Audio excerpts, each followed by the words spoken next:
My mind was breaking down and my body was breaking down. The last time I was that skinny was years ago when I had a secret bulimia, and it was happening again. It tends to happen when I feel like I am losing control of my life and the only thing I can control is my weight. Finally, one evening I felt like fainting, and next thing I knew, I was on the floor throwing up and it just wouldn't stop. Later, I learned from a psychiatrist that I had a burnout.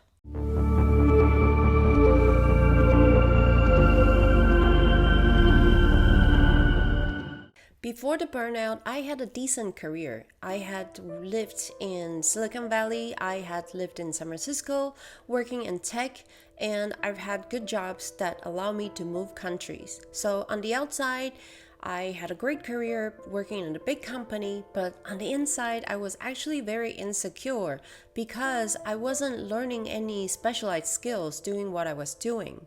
That gave me anxieties because I knew I would be increasingly dependent on whichever company I would be working for on a salary, decreasing my own market value at the same time because I saw myself as a product. Maybe it was some kind of midlife crisis, but I did learn some valuable lessons in the process and I would like to share them with you today. Number 1, find your ikigai.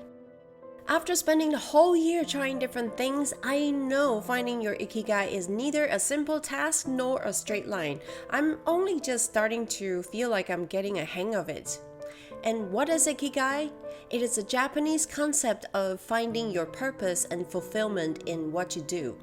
It's not easy to find your ikigai because you need to figure out 4 things before you can find it. And these 4 things are: you have to find what you love doing and what you are good at and what you can get paid for, as well as what the world needs. When I was suffering from the burnout, I was here, comfortable but feeling of emptiness. I had a well-paid marketing position at a Fortune 500 company, but I wasn't working on things that I love doing. Yes, I still love marketing, but marketing is broad. With my digital marketing background, it pretty much guarantees that I can find a job in that field. But in my heart, I'm a storyteller. I started realizing maybe I could do it professionally when I was starting to do public speaking as my creative outlet because I couldn't feel creative at work. We talked about the most important future skills in the age of AI video, that if you have either technical skills or business skills such as machine learning, cloud computing, or analytical or even sales skills, you're probably going to be okay.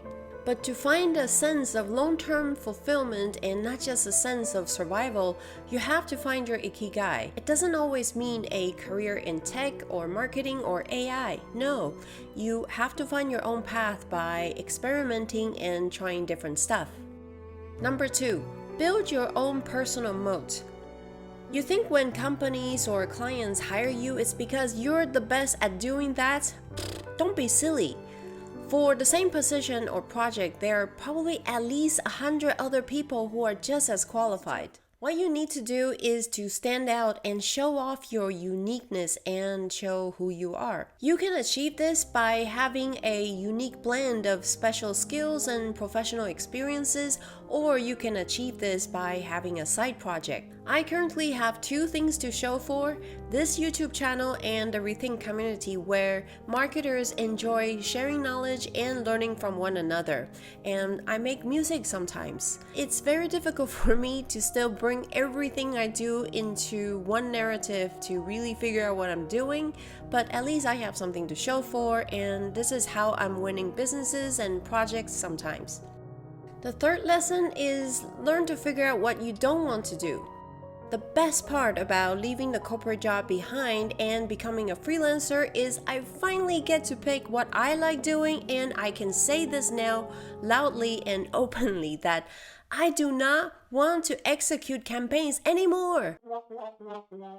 Yes, I could do it, and my campaigns were the best performing ones, bringing in the most sales leads, but I don't want to do it anymore. It does take courage to take a stance, but it's also your own responsibility to protect your mental sanity, so finding out what you don't like to do and do less of that is crucial for your mental health too.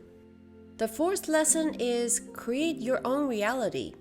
I really like this quote from Scott Adams, the creator of Dilbert and author of How to Fail at Almost Everything and Still Win Big. He said, "Don't let reality control your imagination. Let your imagination be the user interface to steer your reality." I'm not saying all corporate jobs are bad. I'm also not saying that there's anything wrong working in a corporate.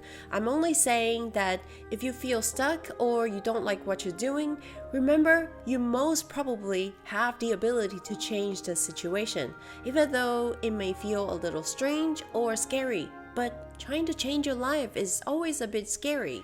Have you found your ikigai, and how did you come to be? Leave me a comment and let me know.